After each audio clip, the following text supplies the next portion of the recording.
da Ronda Noturna, existe um problema à espreita, né? Contar assim um pouquinho mais. Por que que o Rembrandt existe? Tu imagina como que devia ser a bagunça desse estúdio? Ações dinâmicas. Os estúdios Marvel, agora, né, em parceria com a Disney, conseguiram realizar um verdadeiro império da indústria cultural. Eles conseguem convergir diferentes gostos, interesses, formações intelectuais, atravessando diferentes faixas etárias, diferentes gêneros, inclusive diferentes formações intelectuais, para criar esse universo muito único que se transformou o universo Marvel. A sua produção se tornou uma referência para a indústria hollywoodiana por conta da sua persistente receita de sucesso que muitos filmes tentam agora reproduzir. Eles definitivamente formaram uma geração ao longo desses 10 anos. Mas, mesmo assim, por algum motivo, alguns cinéfilos e mesmo alguns intelectuais especialistas de arte teimam em se afastar desse sucesso. Teimam em dizer que, sim, os filmes de super-herói não têm muito valor. Mas como é que isso é possível se a própria Marvel utiliza em seu material de comunicação referências artísticas históricas, tais como o Rembrandt? Sim, se você quer saber mais sobre isso, por que que o Rembrandt está na trajetória da Marvel e como o Rembrandt é fundamental para o sucesso dos estúdios, se liga aqui comigo.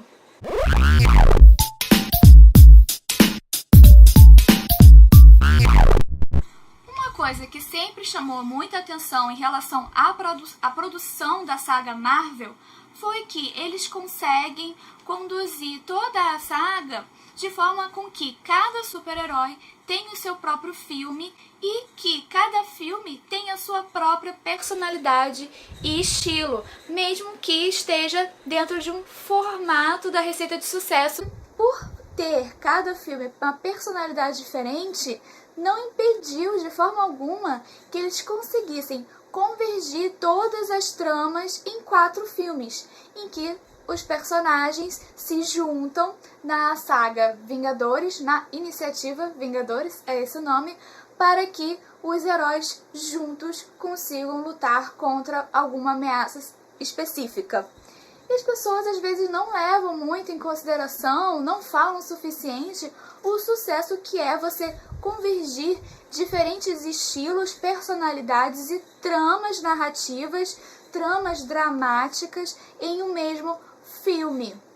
E aí, como eu falei com vocês, não ia ser diferente isso no material de comunicação do filme. Eles precisam criar um pôster para na hora de comunicar, divulgar, criar interesse ali, né, para que a gente vá para as salas de cinema e assistam o filme, eles criam um pôster em que a gente consegue ver todos os personagens reunidos. E é muito importante que nesse material de comunicação a gente consiga ver quais são as relações entre os personagens, né, como eles se relacionam entre si, quais são os objetivos e quais são os ânimos de cada personagem dentro ali do post. A gente precisa acessar quais são as suas emoções, quais são os seus interesses para estarem ali naquele filme, para estarem junto à iniciativa Vingadores. Além de, claro, aproveitar para de quebra hierarquizar também, né, a contribuição de cada personagem,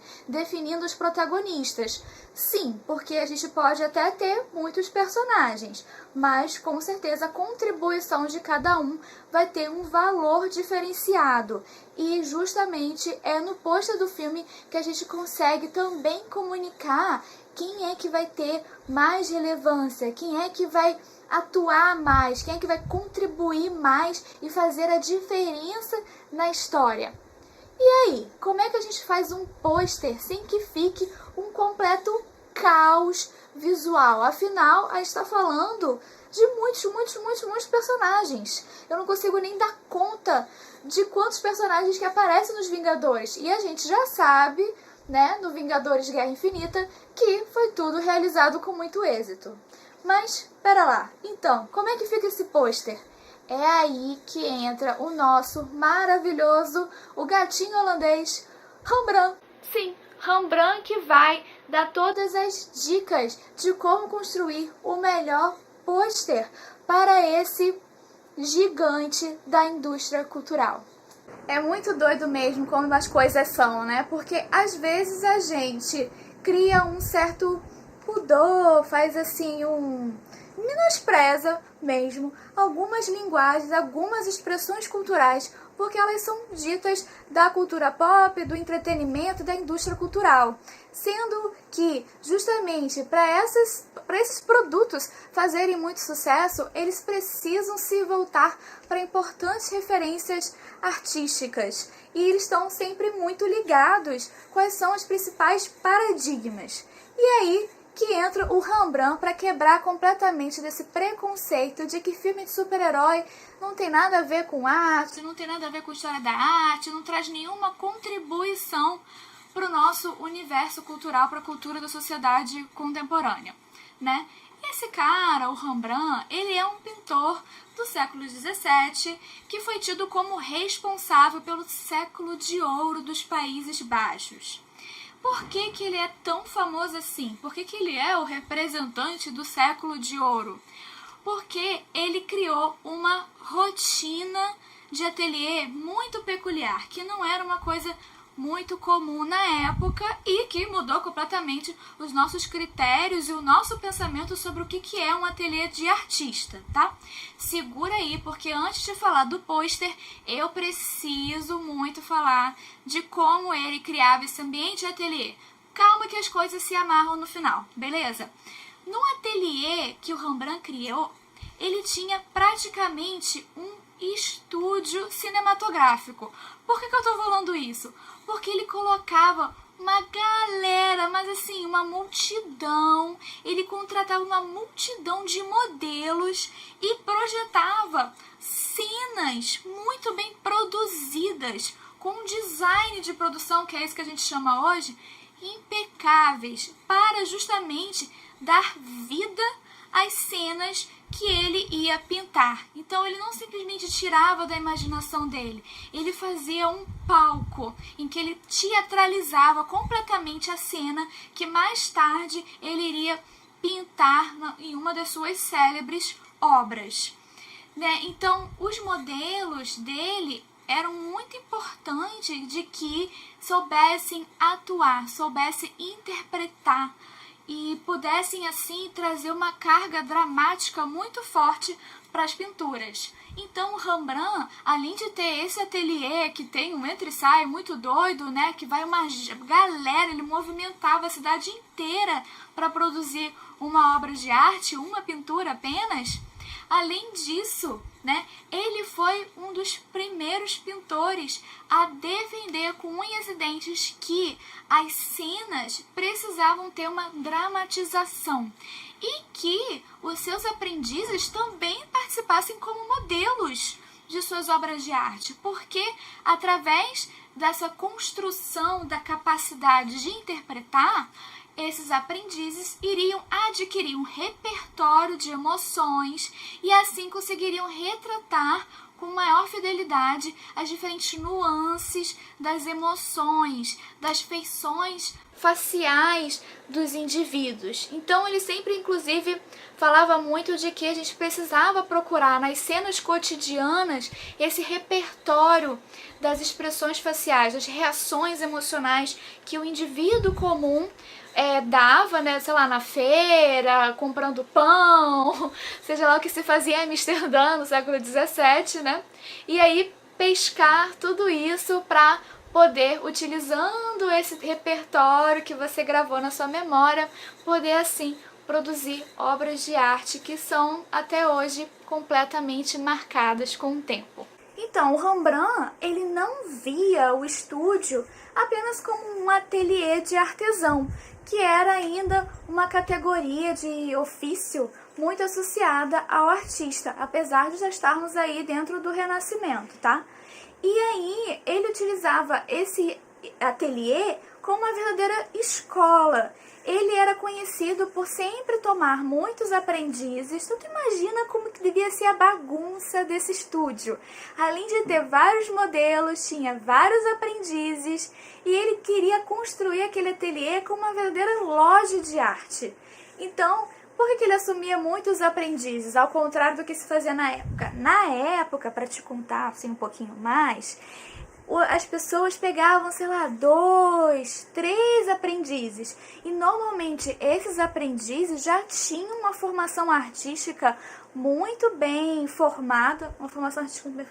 Tinha uma formação artística muito bem embasada por conta de sua criação familiar. No caso do Rembrandt, não era isso que ele fazia. Ele pegava qualquer um que tivesse interessado para entrar no ateliê dele, para se tornar o aprendiz dele. E o que ele fazia? Colocava todo mundo para trabalhar. Ele criou uma verdadeira indústria. Indústria, eu tô falando aqui uma palavra bem... que não era uma palavra usada na época, tá, gente? Mas eu tô falando isso para vocês pegarem o jeito da coisa. Porque ele fazia uma manufatura, tá? Uma manufatura é uma palavra mais apropriada, em que ele criava várias versões das suas obras mais famosas, que tiveram um valor aí agregado maior. Ele fazia uma série de reproduções através da serigrafia, fazia também gravura, ilustração, e ele fazia essas versões para esses formatos que são um pouco mais populares na época para comercializar.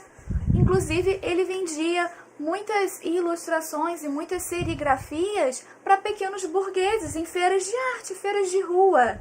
Então, ele é uma dessas pessoas que, muito além da época dele, para muito distante do seu tempo, ele não ficava correndo atrás dos aristocratas, da sociedade de corte, que o que era comum era os pintores dos Países Baixos, que eram países menos privilegiados, tá? Eles iam para a Itália correndo, procurar a sorte em Veneza, em Florença, procurar ser apadrinhado por uma família bem abastada e aí conseguia tirar a sorte grande, tinha dinheiro para o resto da vida. O Rembrandt não quis fazer isso, ele nunca quis fazer a escola fiorentina, o que é considerado um absurdo. Ele abriu a loja dele de arte e ganhava dinheiro, conseguia sustentar o ateliê dele através desses trabalhos de serigrafia, ilustração e gravura. Então, como você pode ver aqui no quadro da Ronda Noturna, eu tô olhando para ela aqui, tá? Então, de vez em quando eu vou ter que olhar aqui para fora da câmera, para fora da nossa cena, mas é porque eu acho que tem que fazer esses comentários olhando, tem umas coisas que eu só penso na hora. Então, olhando aqui para a Ronda Noturna, nós vemos alguns aspectos muito importantes que o estúdio Marvel utiliza no design de produção das suas peças de comunicação, tá? A primeira delas é o uso do contraste de luz para mostrar quem é importante aqui na narrativa, tá? Na Ronda Noturna, nós vemos em destaque o capitão, né? E ao lado o seu companheiro, se eu não me engano é o delegado da cidade, né? Ele tá aqui com o maior destaque de luzes. Isso não é à toa, gente, isso não é uma besteira. Realmente ele quis propositalmente deixar alguns rostos ocultos na escuridão com menos ênfase dramática para destacar outros personagens. Além desses dois personagens que fazem parte propriamente da Ronda Noturna, que são os agentes de segurança, nós temos uma menina que parece que é a nossa musa, digamos assim, né? O nosso mascote, que tem aí, é algo como eu vi em algum lugar dizendo, que seria como ela fosse a inspiração para eles irem atrás e defenderem a cidade, né? É a criança inocente, que dá sorte, que tá, de certa forma é um anjo da guarda, que está protegendo eles também, mas protegendo eles com a inocência, com a pureza, e eles se inspiram nela para protegerem a cidade com maior clamor. Aqui a gente vê também outra coisa que também vai ter muito nos posters da Marvel, são essas linhas geométricas. Era muito comum o Rembrandt utiliza linhas geométricas para determinar uma hierarquia dos personagens. Era muito comum esse tipo de coisa acontecer. Eu vou mostrar agora para vocês uma imagem da deposição da cruz, que dá para ver nitidamente um triângulo. E é esse triângulo muito importante para determinar a importância de Cristo caindo na cruz, né? Sendo descido da cruz. E aí você vê justamente nesse formato geométrico do triângulo que ele vai descendo ali, mostrando diferentes rostos, com diferentes reações, interpretações do falecimento de Cristo. Dá para pensar na ronda noturna e também na deposição da cruz. O que é muito importante, pelo menos o que me emociona muito ao ver os quadros do Rembrandt, são as expressões faciais, muito bem estudadas, com muitas nuances, e são posições dinâmicas. E é essa a chave para a gente entender toda a comunicação do estúdio da Marvel. Os seus personagens, justamente até por serem filmes de ação, são filmes de ação, de suspense um pouco, dependendo do personagem, é um super-herói mais voltado para a comédia, né? Mas os seus personagens estão ali numa ação, porque eles veem um problema, assim como no caso da Ronda Noturna, existe um problema à espreita, né, que está assombrando a segurança da cidade, e aí eles vão atrás da resolução, né, pragmática disso. E as feições da Ronda Noturna, eu vou colocar aqui de novo na tela, são feições de pessoas que estão seguras, determinadas, que estão objetivamente prontas para a ação. Elas vão atrás do problema e vão resolver o problema. Elas vão capturar, talvez, esse criminoso que está perturbando a paz da cidade. E, jogando aqui agora o cartaz de Vingadores, nós vemos as feições dos personagens não contemplativas, pensativas, nem um pouco. São feições de pessoas que vão para a ação, de pessoas que estão indo atrás da resolução dos problemas. Elas que vão salvar o mundo, elas estão prontas, preparadas, alertas. Então a questão das feições faciais são muito importantes nas peças de comunicação da Marvel, ilustrando perfeitamente a referência de Rembrandt na constituição desses posters que precisam convergir muitos personagens. E, curiosamente, ou nem tão curiosamente assim, os posters da Marvel também utilizam linhas geométricas para dar proeminência aos protagonistas.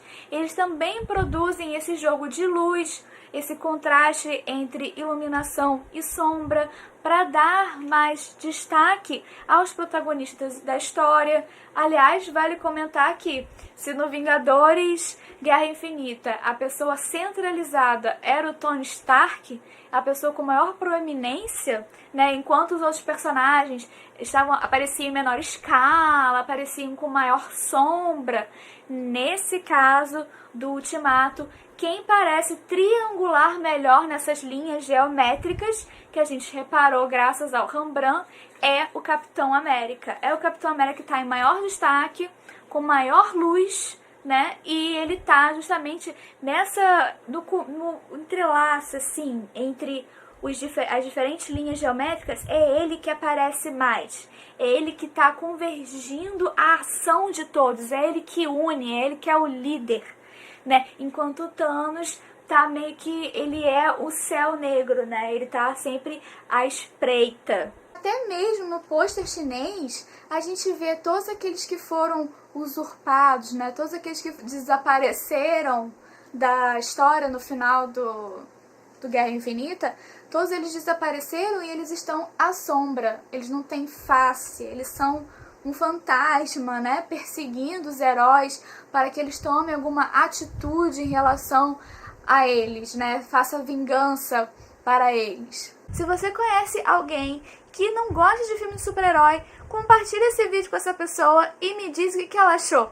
Comenta aqui embaixo se vocês repararam que algum filme de super-herói também faz alguma outra referência a algum grande artista da história da arte, né? Ou de repente utiliza a música clássica para colocar ali o clima de tensão, que recursos cinematográficos são engajados ali, usando referências à história da arte.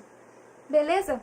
Se vocês gostaram, deixe o seu like, se inscreve no canal para vocês ficarem sabendo mais dessas mexilhadas muito loucas entre cinema e arte. E te vejo na próxima. Tchau!